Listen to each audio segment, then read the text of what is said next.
One of the great things about working in NASCAR is we get a chance to do a product year after year after year. So last year was a chance to get the foundation down.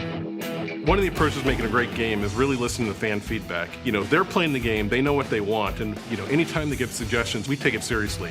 One of the things we really wanted to add that they wanted that we didn't have in the game last year was split screen racing. So now you can sit down on the couch with your friend or your family member, mom, dad, kid, whatever, and you can have really exciting door-to-door races with somebody who's right there on the couch with you.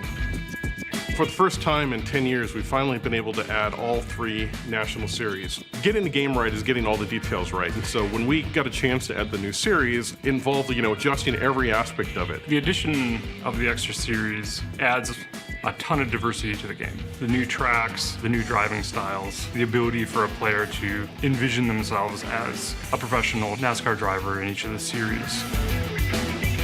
We were as surprised as everybody else with the stage format change, and we were halfway through development. This came out of nowhere, and we had to throw out all the rules we had written over the last few years and re-implement them to allow us to do stage racing. We had to redo like 300,000 lines of code.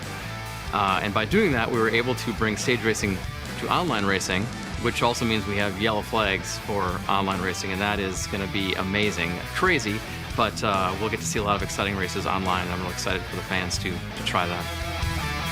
And it's a new driving experience that they didn't have from the last product. And especially having Eldora in the game and having a dirt physics feel in the game is a huge step forward. It is really fun to race around Eldora and swap paint with all those other guys and drift just nicely through the corners. We threw out all of the career mode and we redid it from scratch. And the whole experience was really motivated by discussion when we had a chance to talk with some of the NASCAR drivers. And they described what the experience was like to start out as a new driver and modeled the whole experience after that. We're going to start you out as truck racing, but your goal is to work your way up to finally get a seat in Xfinity. And your ultimate goal when you're racing is to kind of get invited to one of the Monster Energy Series teams. And that's really what the whole experience is like, to be able to race side by side with the stars. NASCAR Heat 2 arrives September 12th. Pre-order now at NASCARHeat.com.